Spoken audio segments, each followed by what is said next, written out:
Mbote Nabino balandi ya Edem TV na bae o bolingaka Gustave Lutumba bomoni de l'autre sali na style moko ya face à la caméra parce que nazana méchant à mabe et il y a certaines choses où il faut na lobela lelo alors na lobaki na épargner na yango ndeko nanga Stéphane donc na engagé responsabilité nanga moko en tant que patriote, en tant que Congolais et aussi en tant que Kinois parce que je vis ici à Kinshasa. D'ailleurs ngana lobaka Kinshasa nde bamsusu balobaka no village natal na ye ezaita msusu na Ngandanjika, village natal na ye ezaita msusu na Maindombe, ezalita msusu na Kikwiti, ezali peut-être na Basankusu. Donc ngana lobaka village natal nangai ezala Kinshasa parce que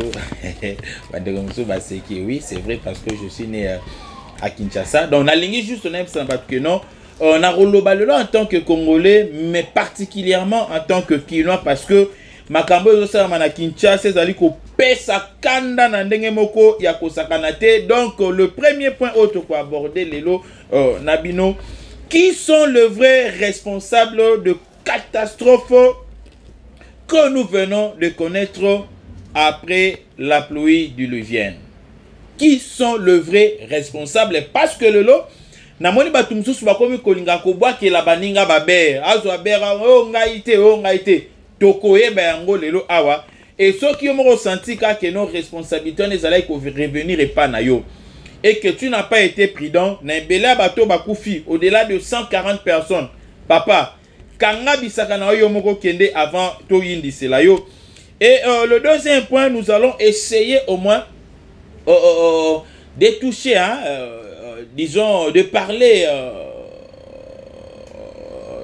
tout en s'exerçant je dirais les discours du chef de l'État. Nous allons essayer juste de toucher quelques points parce que nous ne serons pas tout décryptés aujourd'hui parce que c'est un discours qui a eu au moins 1h45 donc ce qui te lobby to yebana ko analyser yango nyonso to kende point par point to ka aussi c'est yango te na katia émission na biso. Et aussi le troisième point na biso pe yango des points souka to ko parler sur les embouteillages dans la ville province de Kinshasa et na instabilité y a prix y a transport. Voilà, encore une fois de plus bambote na bino ebele ba nyonso o bolingaka Gustave Lutumba vraiment na pesi bino bambote ebele ba obo pesa nga ba conseil na bo sanité camarade nazo benga ye ami nazo benga ye maman nazo benga ye femme. Donc juste parce que nazangi ndenge nini nakoki ko fixer ye ezali Béatrice Kapinga oyo alandaka ngai juste na ba émission bele na salaka na talaka mingi ba commentaire na parce que moi de nature sur na salle émission na talaka beaucoup plus ba commentaire pour na yeba c'est que ba internautes ou soit les téléspectateurs bazali koloba par rapport à émission auto sali si ya rectifier on rectifie parce que na ba émission nyonso na ba commentaire ba msu ba pesa ba conseil bien que ba msu bazala kanaka rapport na ko finga. Donc je salue Béatrice Kapinga en tout cas ba mususu na bo saluer bino ton na ndomo na bino bozo revenir à chaque fois na ba émission oyo ngai na ko banda ko sala et aussi na ba commentaire ezala positif ou soit négatif ça demeure toujours un commentaire parce que ba critique est mogopé et ça la ka bien mbula ebeti batu bakufi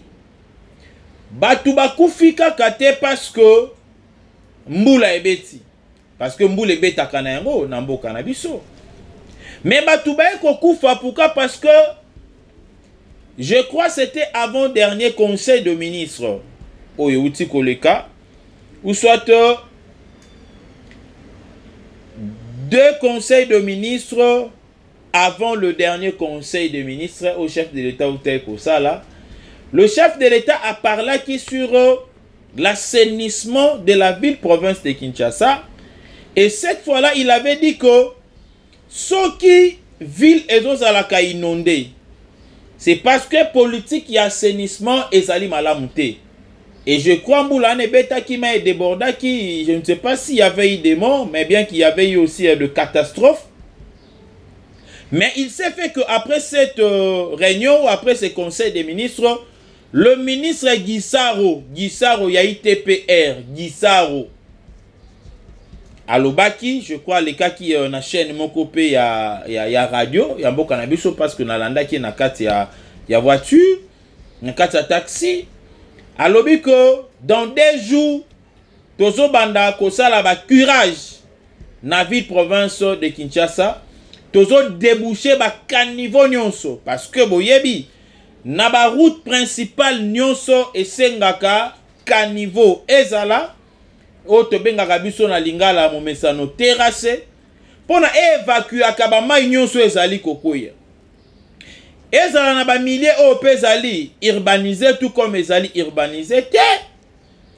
Mais ceux qui moi ba kano ya mike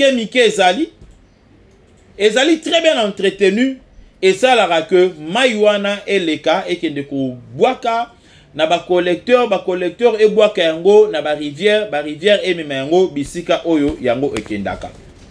Mais malheureusement balingami et puis si passe na motema parce que lelo bandeko ebele bakufi au-delà de 140 personnes à la ville province de Kinshasa parce que Mboula ebeta ki mai ezangi bisika ya kokende mai tolinga kange biso nyonso pona komela kosokola bilamba kosela ngo musala kosokola nzoto mais mai azalaka tetu na ndenge nini mai soki bosaleli canal te bosaleli nzela ya koleka te mai afriaka chemin yemoko abandi ko créer ba chemin na ye et en frayant ses propres chemins et koki ko komela ye abuka à détruire abebisa pourquoi parce que aza komi lukela nzela yemoko or to yebi déjà que ça na ba kano o basi basala pona mai elekaka mais malheureusement ba kano wana ezali entretenu te. Et faute d'entretien, le peuple quinois, la population quinoise en paye le pot. Ministre Guissaro. En tout cas, ce que vous avez la place, non, mais a démissionné. Ministre, il y a urbanisme. C'est vous qui avez l'urbanisation. C'est vous qui devez urbaniser. Na kati ya ba urbanisation to na kati ya ba norme ya urbanisation tozomona aussi ba kano oyo komema ba mai parce que après Mboula sorebeti ba mai nyonso eza na biska okendele cité wana quartier wana commune wana et garder ba valeur na yango. Tope soki batu barobwaka ba mai na bango ya ba douche ya ba nini eleki na banzela mike basala eke na ba kano oyo l'état gouvernement a saleli ba population eke ko bwaka wana bisika oyo esengeli kokende. Mais malheureusement aussi le ministre ya urbanisme ala lipongi. Et quand je parle de ces 2 ministres ici, mais pourquoi tu n'as pas cité les noms de ministres des Finances comme l'avait cité Ogi Kalonji? Non. Écoutez, Ndeko Ogi Kalonji est allé trop vite en besoin. Et moi, je pense peut-être que non. Il serait soit, j'ai dit, il serait soit instrumentalisé ou poussé juste pour nuire à la réputation. Il y a ministre des Finances. Or, le ministre des Finances sur cette matière, il n'est pas responsable. Pourquoi il n'est pas responsable? Parce que Toyebi Bissonio, c'est un secret de polichinelle. Qui a 2 millions de francs congolais, 2 millions de dollars plutôt, ils ont défalqué. Na ministère des Finances, après ça, na gouvernorat provincial, pour na assainissement ya ville province de Kinshasa. Mais malheureusement, mbongo yango tu eba kabiska ekendaka tende to bengi papa Gilles alingeti sala musala na yo papa. Bien que yo pe to komi koyoka soki ndenge nini, sala musala na yo. Côté là na nous gouverneur Gentili Ngobila ayebisa biso ba mbongo nyonso wana oyo ya assainissement bapesaka ekendaka wapi. Ye akomi kokosa biso na Kinshasa bopeto, Kinshasa salite, et ba ONG na ye batu oyo azwa bakombolaka banzela, batu wana bakombolaka nzela vraiment. Batu wana tongo bakombola nzela bazozwa bamabele, poussière, sable oyo bazokombola na yango nzela, bazoboka yango na kati ya bakaniveau. Et comme conséquence oyo bolongoli badal, boko trouver que ezali na basable oyo kilokwanga na bamakadam, nde yango ekotaka na kati ya bakaniveau, et caniveau, mabele, sable ezozwa hauteur jusqu'à boucher les caniveaux, et ceux qui maillent eye moyen maille eleka na kati ya caniveau ezate, et comme maille komi koleka likolo ya zelu débordement.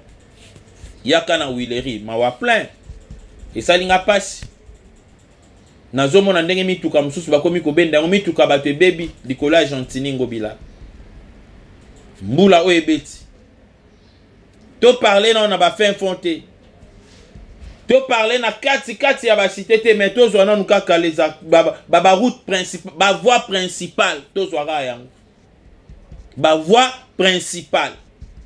Et comment on a ba voie mususu principale ezanga nango ba caniveau ezate. Ah oui, atabino moko boy peuple congolais, peuple kinois, tozo mettre à l'abri ou soit tozali ko exposer na ba dégâts.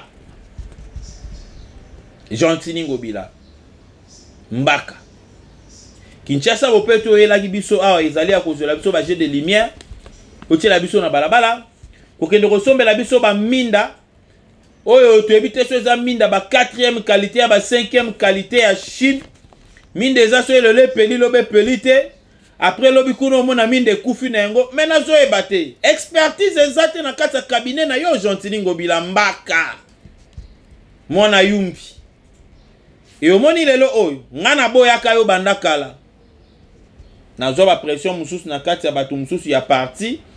Oh ndenge nini yozoboya ye, oh ndenge nini yozoboya ye. Ayo monite kaza mutu na biso, mais mutu na biso ça na makambo elengite vraiment to supporter. Est-ce qu'on était venu ici? On avait accepté que le chef de l'État soit président de la République pour nous de recouvrir babuzo ba batu na biso. Et comment ça le lo dénoncer mabe moko do ça ba komi comment na mabe. Non, c'est logique. Ou soit nous voulons ce que nous voulons, nous connaissons ce que nous voulons, ou nous ne savons pas ce que nous voulons. Nous voulons la chose et ce contraire. Et koki jamais ko salama bongo. Bino bandeko. Bozali so moni muta publier na bo otanga kombo na otanga ombalasi. Na publier na ngai mai ndenge telemi na nzela batu ba ko koleka te embouteillage à 3 heures du temps juste parce que mai est débordé Kalam est débordé na avenue juste Victoire. To sali 3 heures du temps en 4 embouteillages. Et na publié na nga mai ndenge do sala na bi Gentini Ngobila osali musala kitoko tala ndenge bebiseli biso mboka tala ba mai partout Kinshasa bopeto Gentini Ngobila. Et je vois un monsieur là qui se réclame aussi être de l'IDPS. A une écart de luxe abandi kofinganga pourquoi parce que il a un salaire il y a $200. Non, je vois pas Gentini Ngobila. Non, écoutez, nous devons être sincères et conscients. Au-delà de salaire mais ce musale salama beto za courage à dénoncer ngo. Parce que aujourd'hui nous tous nous disons que nous soutenons le chef de l'État. Mais nous ne voulons pas dénoncer le mal qui se font. Nabatu o bazali censé aider le chef de l'État à évoluer dans la mission na oyazali na yango. Le chef de l'État lui seul ne saura pas tout faire. Il a ses relais. Ba relais na ezali ba conseiller. Ba relais na ezali ba membre à gouvernement. Ba relais na ezali ba gouvernement provinciaux. Barrelé na ezali, la police, l'armée, bref, toutes les institutions de la République. Oh bazali ko evre pour na peuple à se retrouver, peuple à se sentir à l'aise. Na gestion en fatigue d'office bazali barrelé na ye. Et ceux qui m'akambezo simbesi kamerote, nous devons avoir le courage de les dénoncer. Vous pensez que moi je n'ai pas besoin d'argent? Mais je suis chômeur aussi comme vous. Peut-être vous êtes des chômeurs payés. Mais pourquoi ce namoni li kambamabe ezali na dénoncer kayango? Non. Prenons quand même ce courage. Toutes les anti-valeurs ezali vraiment malamouté. Les amis, le deux ministres on atangi bangonde il faut bazala redevable dans l'Assemblée nationale. Ministre urbanisme, qu'est-ce qui ne va pas? Qu'est-ce qui ne va pas? Ministre ITPR, pourquoi le baki nabiso dans 2 jours on doit curer les caniveaux plutôt, mais jusqu'à ce jour les caniveaux ne sont pas curés. Vous épargnez Excellence Nicolas Kazadi. Nambongo ya érosion, il vous avait déjà remis l'argent, des millions. Oh ya pe sarabino, ba millions abimisa ka pe sarabino, musala ni nesali. Donc bolibo banda ko bandela ra boko sarakak. Ba bimisi mbongo ba pe sibo damela bo sa eloko te boko sarakaka te IGF. Alingeti. Alingeti. Mwana mama. Sala musala. Sala musala. Et tozali koyebisa nandeko na biso oyo Gentini Ngobila Mbaka musala o bokoyi kosala ezali ya koloba te que le vice-premier ministre de l'intérieur aselo va consulter bisote pour na bo bongisa banzela il faut beto consulter bino to bo consulter biso non c'est logique. Tango sala Kinshasa bopeto ministre a cela se ko consulter to kenda ko sala un rapport ah tata toza bana mikete na kata Kinshasa oyo donc toza bana mikete botika koko sabiso botika koko sabiso donc to mettre bino en garde tozo landela bino malamu batumi soto na tangi dans na bi gouverneur na moni ba mon fils gouverneur na Jekoko Jekoko yo ba valeur yo bunde ba valeur na ba anti valeur yo bunde la ezalaka ya makabya ba nomination na ya bala yango longolela PPRD yango longolela na nini na MLC mais makambo oyo ya ba caniveau ko bunde lango te bo beba na pena na Gentini Ngobila te Gentini yo lingi salite nga na lingi salite te boni buzo baboyeko bo sala na biso te. Voilà. Toujours les cas, deuxième point, j'avais dit que le discours du chef de l'État, te recote vraiment en profondeur. Nous allons décortiquer cela, je crois, c'est la semaine prochaine, les sources d'un plateau, parce que pour cette semaine, je crois que c'est la dernière mission au na Edem TV, et l'autre mission, ce sera pour la semaine prochaine. Bandeko. Fatinenga Zabongo. Facha na discours a rosala te. Facha na makamba koloba te. Facha sale logo te. Oh. Ngana yebisi. Na notre chef yaba communicateur nyonso ya chef de l'État Eric Ngim. Mon chef. Discours au chef de l'État sali. Imprimé en haut. Imprimé en haut. Imprimer en gros soit une séance de travail avec le vrai communicateur, le parleur. Je ne parle pas de ceux qui tweetent, de ceux qui écrivent dans des réseaux sociaux, banini. Mais je parle des défenseurs, les communicateurs qui attaquent et qui défendent oralement, par des verbes.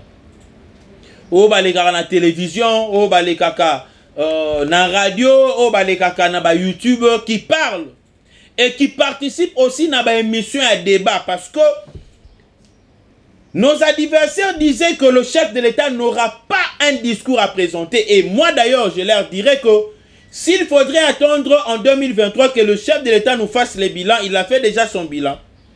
À Auto Salango déjà les 10 devant les 2 chambres réunies en congrès. Ah. Au moins, il y a 4 ans à Betty Biloko. Kimia. Nani a koloba. Parce que le chef de l'État a révélé na Biloko Moussous au Bissomoro Toye Bakate. A révélé en haut. Alors, notre chef, hein, directeur de la communication, Eric Ngindu, Ngai Gustave Lutumba Nasengi Nayo, ozwa discours ya chef de l'État, ou imprimé yango. Après l'avoir imprimé, kokabolana mte, benga ba communicateur au catégorisé bango. Donc ozwi ba oyo balekaka na ba télévision, na ba radio, ba oyo balekaka na ba YouTube, ba oyo basalaka ba émission ya débat, ofandi na bango, opesi bango les éléments de langage en rapport avec le discours. Yango nde tokobanda kolobela tina 2023 toko tara yango nde tobanda kolobela parce qu'il y a un discours moko costaud. Et tant que tolobelango avec les démonstrations à l'appui.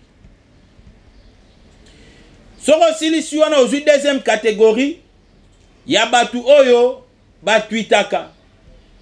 Hein, batuitaka, bato bakomaka na ba Facebook, bato bakomaka na ba WhatsApp. Au sali na bango séance de travail. Aussi les soins aux UP, certains communicateurs parlementaires debout. Au côté na bango pe séance de travail. Parce qu'on a toujours préparé déjà campagne à chef de l'État. Et nous devons dire à la population ce que le chef de l'État a déjà fait. Hey, hey, Mawanamoun. Ce que Fatih Beto a fait et ce qu'il lui reste à faire. Parce que selon moi, j'ai estimé que le chef de l'État a déjà réalisé le 75% de ce qu'il nous avait promis. Et il ne lui reste que 25%. Quand je parle de 75%, dans les 75%, c'est-à-dire il y a d'autres projets Oyo est commis à 80% dans les 75. Monsieur commis à 80%, monsieur na 95, monsieur est à 30%. Ensemble nango nyoso to sangi siwana. Vous comprendre nga malam. Eza lokola osali 10 examens. Examen moko eza na 10 10 10 10 10. Qu'on a 10 examens wana. Examen moussous aujourd'hui 7 sur 10, c'est-à-dire tu as eu les 70%, il y a examen wana. Examen moussous aujourd'hui 5 sur 10. Et ça le col aujourd'hui les 50%, il y a examen wana. Alors les 10 examens et ça là 100%. 10 10 10 100%. On va maintenant additionner le 7 sur 10, le 5 sur 10, le 4 sur 10, le 3 sur 10, peut-être étant additionné en nyonso et qu'on peut ça yo 75 sur 100, c'est-à-dire tu as obtenu 75%. Vous comprenez madame? Parce qu'il faut tout qu'il faut comprendre qu'avec facilité, on est là pour amener tout le monde à la compréhension. Donc je voulais dire que Kaliboso est marqué ngai na quatre discours il y a chef de l'État. Quand il a dit que depuis 1960, il n'y avait pas la loi de la programmation militaire. Et le militaire congolais n'était pas programmé. Yes, tu as bisara. Tu ressembles à un mindu qui ndenge nini. Tu commémores la formation à ma casse ndenge nini. Toko mettre bango na ba condition malam ndenge nini. Toko yeba effectif na bango normal ndenge nini. Toko yeba ndenge nini que ba kosa rabiso batinda 20 000 na est nzo rande batinda 10 000 la ra 10 000 bakabolaka. Régime Kabila ezala régime koma be makas. Régime Yamiipi. Boyebi peut-être que notre ana 25 000 militaires au baké na est. En réalité baké 12 000, 13 000 wana mbongo na poche na bango. Tout ça, c'est parce qu'il n'y avait pas une loi. Et aujourd'hui, avec le président Félix Tshisekedi, il a obtenu gain de cause dans l'Assemblée nationale. Bon Zélandais bon monde ba militaire na biso ba koma. Tala to zela ka soki 10e na kati ya Afrika. To pesa ka Fachi Beton parce qu'on a deuxième mandat. Donc 2 ans au eza ko ya liboso a. Bozela. 3e année. Nous serons parmi les 5 premières puissances militaires en Afrique. Nazo ebisabino ba dotation mero ya. Et le chef de l'État nous a encore précisé, confirmé qu'il n'y avait pas l'effectivité de la gratuité de l'enseignement. À l'époque de Joseph Kabila, bien que c'est constitutionnel, Kabila ne faisait que violer, non seulement qu'il avait l'intention de violer encore pour abriguer 3e mandat sans élection de Rapandanae Karaboye. Mais il ne voulait pas assez que les élèves congolais, les enfants congolais, étudient gratuitement, officiellement. Parce que bandaye ko banga so banana ba otanga maele ba otika kikuluna ba otanga ba zuma maele ba otika kikuluna ba ko développer les Congo na bango. L'objectif est qui ba appauvrir biso moralement, ba vider biso subsistance intellectuelle autour ko zala nango. Tokoma ba pakotil, tokoma biloko moko ezanga tina ba manipuler biso. Vous savez, quelqu'un qui n'a pas appris sur le banc de l'école, façon na ko raisonner zalande monter na muto aleki na banc de l'école. Ya lande monter. Au monde na ba façon na bango raisonner à lande monter. Si tout muto azuna ba civisme na école. La tête. Ataza na ebouriki, mais raisonnement na o senti que non raisonner lokola mo. Kabila linga tout tika kana ba kuluna bana batanga chikité. Mais avec le président Félix Antoine Tshisekedi, gratuité de l'enseignement. Babundisi ti to komi na bango na suka. Et je profite aussi de cette occasion pour na repesa mbote ebele na ministre ya EPST hein, Tony Mwaba, félicitations. En tout cas on appelle son mbote. Si dans la bateau, peut-être rosa pour na kimute mamabe. Mais en tant que pédagogue, en tant qu'un ancien enseignant, chevronné d'ailleurs, 16 ans d'enseignement dans ce pays. Bien qu'il y a certaines choses que vous devez rectifier, hein, que vous devez régler. On n'étudie pas seulement pour avoir un bulletin, pour avoir une pièce scolaire, pour avoir une pièce académique, mais on étudie pour sortir avec quelque chose dans sa tête. C'est ça d'ailleurs l'essentiel. Mais là, on a mis des comprenez en gros. Pourcentage ou pas de diplôme, et le bela bango rien. Mais bisonde, tout le la pourcentage, comme ton osé pourcentage, tiens na musala point qui faut aimer. Mais félicitations. Ndelo na naïf sa bandeko. Ngana félicita Kabato Baosa Musala Malam. Je n'ai jamais été na bureau ya Tony Mwaba. Jamais. Jamais. Na fanda petio babengalo. Tony Mwaba tindelo $100. Jamais. Je n'ai jamais été na bureau ya Nicolas Kazad. Jamais.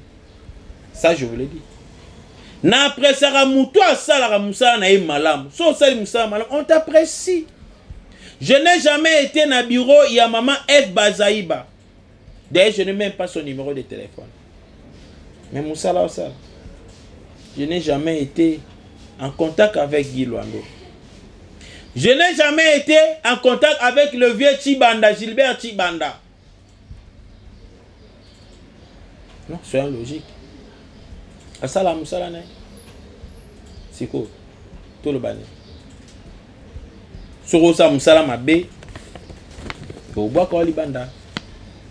J'ai été à plusieurs reprises dans le bureau, il y a Excellence Yves Bonkoulou. Et puis dans le la vérité en face, que moi na maille, au travailler bien, rectifier les lots, oh yo batou.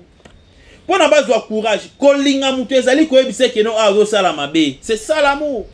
Et non l'hypocrisie, muto travailler mabe yo betele ka maboko okumisa ye. Et tellement que Mikolo na moni que na lobby mingi.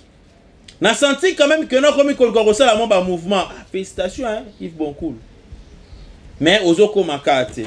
Hein, tika bato ba luka ba mbriye yo na kijalo lo. Batika. baelonde ba conseil malam bato okutu ba yo yembela est-ce que basi ba leur proposition non c'est logique nga na leur proposition Nicolas Mesa na bimo pesa ngata transport na bima na kenda mais nazonga lisusu na kenda na bureau Birlianza lui-même avait appelé à 2 reprises non c'est logique na ina loba que tant tozo loba pona les gens qui travaillent ba constater que tozo kumisa bango parce qu'ils nous donnent de l'argent, surtout moi Gustave. Non, s'il y a d'autres personnes qui applaudissent lorsqu'ils ont quelque chose à mettre sous la dent, ce n'est pas la nature de Gustave Lutumba. C'est ça qui toko commission. Au sein de ma photo le banayo pona obongisa. Soit to lobby tout le monde que nous corrobons, ça t'es sûr que c'est incompétent. Torucho libanda. Voilà. Et le lo oyo na bandai kolobe na makambi ya enseignement ndeko tsenga na betela Tony moi ba félicitation belé ndenge moko pena Didier Boudimbu na musala zali kosala na hydrocarbures félicitations tu as fait ce que les autres n'ont pas pu faire yo salé puis osé malgré quitter mon abe abatu mais obundani kaka et chef de l'état à la Kisibiso vision oyazalaki nango pour la jeunesse. Il a apprécié la jeunesse et il a dit qu'il ne va pas abandonner la jeunesse. Asali appelle à la mobilisation générale. Ba jeune belé ba ki kokota na kati armée. Félicitations au président du Conseil national de la jeunesse, l'ambassadeur de la jeunesse, William Mukambila. Félicitations. Na mona batum suso non. A kabiliste o ada IDPST. Oh, ada INCT. Non, ndeko na ligne na que Conseil national de la jeunesse n'a pas de couleur politique. Conseil national de la jeunesse est structure moko d'abord apolitique, bien qu'étatique parce qu'il y a un arrêté, mais apolitique. Ils ont du genre il y a société civile et rassemble rabager nyonso. Modalité à cause de la présence Conseil national et l'obité qu'il faut dans un parti politique. Non, il faut dans une structure na yo na kat, une structure apolitique. Donc, dans la bisaka na bande ko mususu, mingi bande ko na biso mususu il y a UDPS puisque je suis jeune aussi hein, bande ko na biso UDPS. Oyo bande ko confondre peut-être Ligue de jeunes, il y a UDPS na Conseil national de la jeunesse. Conseil national de la jeunesse et la Ligue de jeunes. Si le ministre de la jeunesse est de l'UDPS, le Conseil national n'est pas de l'UDPS. Nous devons savoir faire la part des choses. Et même le ministre de la jeunesse, il est le ministre de tous les jeunes. Et il ne faut pas s'approprier naïe. On a jusqu'à la bande comme ça, balinga babunga rumba. Non, non, non. Laissons le Conseil national de la jeunesse et ça moussa na ngo malam. Topé ça une mauvaise impression té. Non, non, non, non. Botika ngo ça moussa na malam. Et le col là jeune, le lo ba komi ko se réveiller. Ba se senti que non baza ba jeune. Totika to évoluer ko. Et ça me pépé asika. Totika to évoluer. Ah, boni boyeko totika to évoluer. Et n'a profité aussi dans l'occasion ana Yakoé bisana bandeko puisque nous sommes sur le chef de l'État dans discours naïe, il avait parlé de la jeunesse et le chef de l'État sauf changement des dernières minutes il sera à l'Équateur. Hein? Il sera à l'Équateur. Si pas cette semaine, peut-être la semaine prochaine, il sera à l'Équateur. Donc au Bengi déjà à la mobilisation générale toute la population équatorienne. Tozanga Kunate, Toya Yamba, hein, le président Félix Antoine Tshisekedi, oh Yemoko Yemei, Igwe, Jean-Pierre Bemba. Aloba, je vais t'accompagner. Tu es mon frère. Et bon, Yosko Boyaponani. Donc, biso tout, Tokozala Kuna, Kozangate. Et na bengi si particulièrement ba jeune nyonso tozangate, ba jeune tout bolinga kokota armée bani mkoloana. Tozala to koyebisa na chef de l'État. To Simba Manduki tokota bombila donc faut pensa tozala wana ebele makasi. Tozala wana vraiment ebele makasi et kozala eloko moko vraiment ya malamu je parlais na discours ya chef de l'État, il a abordé sur le plan diplomatique. Oh, on a la diplomatie à chef de l'État, et on a réussi Le lot déjà na ba 80% ou soit 75%. Il y a réussite. Non, mais je vous dis. Joe Biden a royambayete, Joe Biden a royambayete, oh bakute na ba solo likuna nini. Na yesa bino makam Joe Biden na ABC.